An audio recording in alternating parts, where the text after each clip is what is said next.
Global National, reporting tonight. Nitu Garcha. The scene in Butler, Pennsylvania stands still tonight, with investigators combing through evidence where chaos unfolded 1 day ago as an attempted assassination on former President Donald Trump shocked the nation. Good evening and thanks for joining us. We are learning more about that attack on Trump happening against the backdrop of a deeply divided political landscape in the U.S. Gunfire erupted yesterday at a campaign rally, injuring Trump, who was hit in the ear, and claiming the life of a spectator. 2 others were injured. The gunman was also killed. U.S. President Joe Biden saying today he called for an independent review of security measures in the lead up to the attack. And in a Sunday evening address from the Oval Office, he urged every American to take stock of where the country is at and reflect on how to move forward without violence. I want to speak to you tonight about the need for us to lower the temperature in our politics. And to remember, while we may disagree, we are not enemies. We're neighbors, we're friends, co-workers, citizens, and most importantly, we're our fellow Americans. We cannot, we must not go down this road in America. We've traveled before throughout our history. Violence has never been the answer. We have reporters in Pennsylvania where the attack happened, in Milwaukee ahead of the Republican National Convention, and we have reaction from around the world. We begin tonight with Jeff Semple in Butler, Pennsylvania. Jeff? Neithu, this farmer's field here behind me, the site of Saturday's rally, remains cordoned off. Now 24 hours since police say a lone gunman took aim and fired at the former U.S. president. Take a look at what happened. They were the shots heard around the world. Donald Trump's campaign event interrupted by gunfire. And somebody just started shooting. What just happened? He started shooting. Bow, bow, bow, bow. About 4 to 5 shots rang out. You don't really think. You're in shock. This witness says Trump was referring to a chart about illegal immigration and happened to turn his head. Moments before, he was apparently shot in the ear. Eventually helped to his feet, the crowd's screams turned to cheers. A bloody Trump thrusting his fist, yelling, "Fight, fight." The extraordinary image donning the front pages of newspapers across the globe.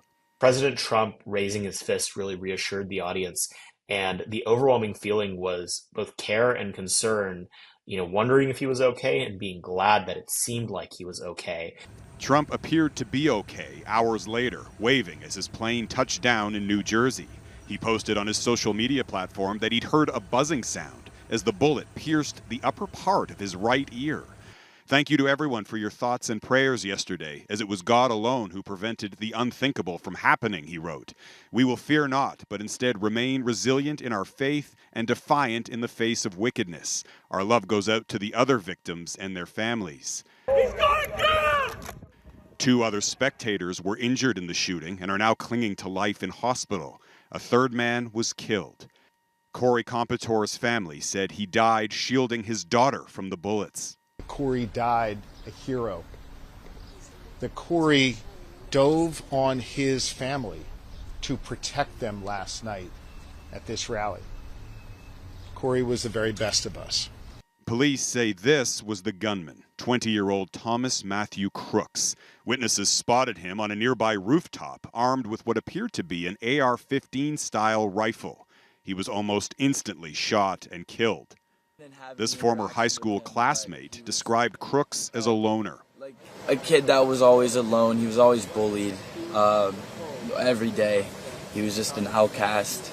Crooks's rifle reportedly belonged to his father. Police searched the family home about an hour's drive away and reportedly found bomb-making materials. There's no place in America for this kind of violence, or any violence for that matter. An assassination attempt is contrary to everything we stand for. The president said he phoned Trump Saturday night to offer his support, and both men called on the country to unite against violence. Saturday's shooting marked the first attempted assassination of a U.S. presidential candidate since Ronald Reagan was shot back in 1981. And Americans worry in this political climate, it won't be the last. You got to pray for America, man. Things are getting out of control. Records show the gunman, Crooks, was actually a registered Republican. Police said that their investigation into the shooting, including the motive, is likely to last months. Neethu? All right, Jeff Semple in Butler, Pennsylvania tonight. Thanks, Jeff. With yesterday's shocking and deadly events, there are now more questions around how the Republican National Convention will unfold as it kicks off in Milwaukee tomorrow. Despite the attempt on his life, Trump has arrived in Milwaukee ahead of the convention. Delegates are still expected to crown him as the official Republican candidate for November's presidential election in the coming days. But yesterday's attack will definitely have a major impact on the event. Our Washington bureau chief Jackson Proskow is in Milwaukee tonight. Jackson, what do you gauge as the mood of Republicans now in light of what's happened and ahead of tomorrow? Well, Neethu, we're outside one of the many security checkpoints for the outer perimeter of the convention, but Republicans and delegates to the convention are still streaming in. It's as though nothing has happened. They are, of course, conscious of the fact that yesterday was a historic moment in this country. It will no doubt shape the tone and tenor of what we hear on the political stage over the next few days, as those closest to former President Donald Trump are set to take the stage, and as Trump himself delivers his acceptance speech on Thursday, just days after announcing his vice presidential pick, something that has still not been revealed. Security-wise, though, nothing is being changed, despite President Biden ordering a review of Secret Service protocols here. There is no increase in security because they've been planning for this event for months. Neethu, it is the Republicans' moment to shine, and it has not been tainted by that historic assassination attempt on the party's leader yesterday. And Jackson, this evening, current President Joe Biden spoke on the importance of November's election. He did, and he did so in part because of the timing here, because this convention is going to feature a lot of speakers, people who have been quick to judge that attempted assassin and try to blame him as a product of the left, an opponent of Donald Trump. And Biden came out and spoke tonight and essentially said that type of rhetoric is not helpful, that the entire country needs to dial down the rhetoric. And he points out that there has been politically motivated violence launched from both sides, whether it was the January 6th attack, this attempted assassination, or the attempted assassination of the husband of former House Speaker Nancy Pelosi. And so he called on Americans to unite in this deeply troubling moment. I've said it many times that the choice in this election we make in this election is going to shape the future of America and the world for decades to come. I believe that with all my soul. I know that millions of my fellow Americans believe it as well. We know that Biden and Trump have spoken. We know that behind the scenes, officials from both the Democratic Party and the Republican Party are said to be speaking as well, trying to find some way to dial down the temperature here. That's a tall order, Neethu, though, when you consider how all these candidates speak about each other, the risk that they feel the other poses to this country, to the future of this country, and even to democracy. It's hard to see how this country walks back from the precarious position that it finds itself in tonight. Yeah, it definitely is. All right, Jackson Proskow in Milwaukee. Thanks for that, Jackson. The Secret Service is facing intense scrutiny over the apparent security lapse at yesterday's Trump rally. Mackenzie Gray is looking at how it unfolded and the urgent questions being raised today. On this rooftop, just 120 meters away from Donald Trump, is where the shooter was alleged to be. And police had been warned about him before shots were fired. Hey, man, there's a guy on the roof with a rifle. And the police were like, huh, what? You know, like they didn't know what was going on. You know, we're like, hey, right here on the roof. We can see him from right here. We see him. You know, he's crawling. But Greg Smith's early warning didn't prevent the shooting. The Associated Press is reporting one local police officer climbed onto the roof and encountered the alleged shooter, who pointed his rifle at the policeman, sending the officer back down the ladder. Soon after, Trump was shot at. My question is, there's only a few buildings around here. Why is Secret Service not on every building? A question that millions of others around the world also have. Perched on a roof of a nearby manufacturing plant, the alleged gunman was deemed to be outside the secure area of the event. Supporters, media, and staff inside the rally are all checked for weapons and go through security. But outside security is left to counter-snipers who were on the roof behind Trump to watch and respond to external threats. The question to be asked will be, was the view of the counter-sniper officers obstructed in some way? Take a look at what happened. Video shows counter-snipers appear to only have shot and killed the suspected gunman after shots were fired towards Trump. raising questions why there was no one on the roof where the alleged shooter was. He does get a very robust former protection detail that is with him all the time, but he doesn't necessarily get all of the different assets that are available. So we got to move to the front. The Secret Service denies any resources were held back, but they're now likely to add more to avoid additional violence in a country increasingly accepting of it. There's 10% who support violence to stop Trump from becoming president, but 7% to support violence to restore Trump to the presidency. That's 17% of the U.S. population supporting violence, 44 million in total. More than the entire population of Canada, Neetu, a problem for U.S. law enforcement in a country where there are more guns than people. Yeah, it sure is. All right, Mackenzie Gray in Ottawa. Thanks, Mackenzie. Including Trump, direct assaults against U.S. presidents-elect, and candidates have now happened on 16 separate occasions, according to a Congressional Research Service report. Of the past 10 presidents, 5 have been targeted, including Trump. In 2005, in Eastern Europe, a grenade was thrown at George W. Bush while in Georgia. It didn't explode. Shots were fired at the White House in 1994 while Bill Clinton was inside. In 1981, Ronald Reagan was shot and wounded after a speaking engagement in Washington, and 2 separate shooting attempts were made on Gerald Ford in 1975. 10 others have faced attacks. Of them, 4 presidents and 1 presidential candidate were assassinated. Abraham Lincoln, James Garfield, William McKinley, John F. Kennedy, and Robert Kennedy all lost their lives. Unity against political violence. Coming up, global leaders react to the attempted assassination of former President Donald Trump. The responses from across the globe next. As tensions skyrocket south of the border, Canadian leaders are condemning the violence at yesterday's Trump rally in Pennsylvania. We have learned Prime Minister Justin Trudeau spoke this afternoon with former President Trump. Trudeau wished Trump well and offered condolences to the shooting victims and to the family of Corey Competor. Trudeau posted on social media saying he was sickened by the shooting and his thoughts are with former President Trump, those at the event, and all Americans. Conservative leader Pierre Poilievre also expressed relief that Trump is safe. He's also happy the suspected shooter is dead, adding that democracy must prevail. And NDP leader Jagmeet Singh says we must all stand united against political violence wherever it happens. Outside of North America, political leaders of all stripes have also been sharing their own condemnations, but the tone and focus of their statements, as well as who they're looking to blame, have widely differed depending on their political leanings. Redmond Shannon explains. This is a day to unite, to express our concern, regardless of one's political views. Condemnation has been almost universal.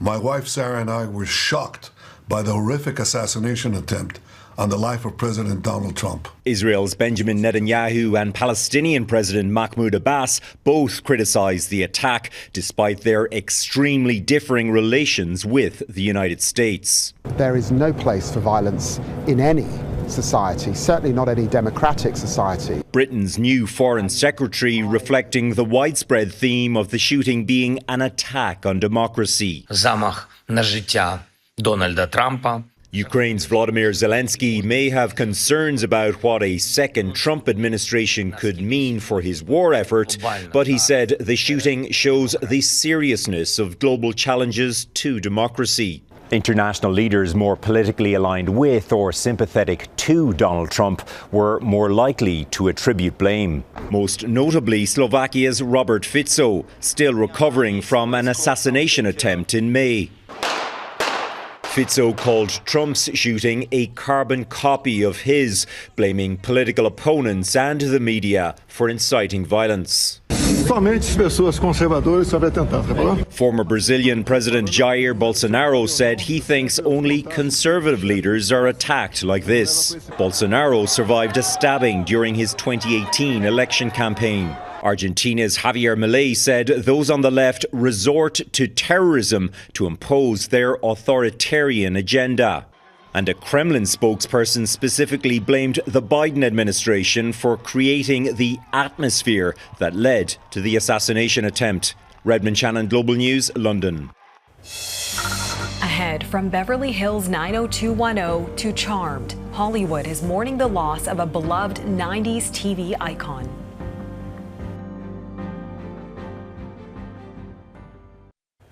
Some sad news out of Hollywood today. 90s teen icon actress Shannen Doherty has died.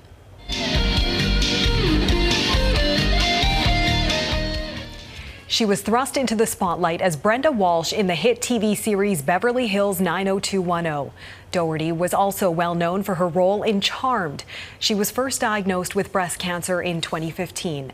By November of 2023, it had spread to her bones. Her publicist released a statement saying she died Saturday, surrounded by her loved ones as well as her dog. Doherty was 53 years old. The Princess of Wales was at Wimbledon today, marking her second public appearance since she revealed her cancer diagnosis and that she's undergoing preventative chemotherapy. Kate and her daughter, Princess Charlotte, received a warm welcome as they made their way into the stands for the men's singles final. They watched Serbia's Novak Djokovic and Spain's Carlos Alcaraz battle it out on center court. After the match, Kate presented the Wimbledon trophy to Alcaraz, who won the Grand Slam for a second year in a row. And Buckingham Palace is releasing details of a royal visit to Australia and Samoa by King Charles and Queen Camilla. The pair will attend the Commonwealth Heads of Government meeting as part of their trip in October. Notably, they will not be traveling to New Zealand, as the King's doctors have advised against extended travel to prioritize His Majesty's continued recovery following his cancer diagnosis. Next, from political rally to national tragedy, we return to our top story with chilling eyewitness testimonies recounting the terrifying moments a U.S. presidential rally turned deadly. Supporters of Donald Trump had gathered for a rally in Pennsylvania, but mere minutes after he took the stage, shots rang out. It happened in front of a large crowd, people of all ages witnessing the violence, as what should have been a grassroots rally for the presidential candidate became deadly. Here's a look at how it unfolded in the words of some who witnessed it firsthand. Please welcome the next president of the United States, President Donald J. Trump. And I'm proud to be. What wouldn't bring me out here to see the former president? I want to see him win. This is a big crowd. This is a big, beautiful crowd. I support the best president we ever had.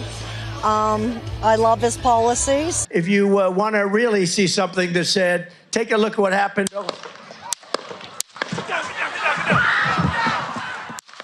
I thought it was firecrackers to begin with. Somebody over there was screaming, he's been shot, he's been shot.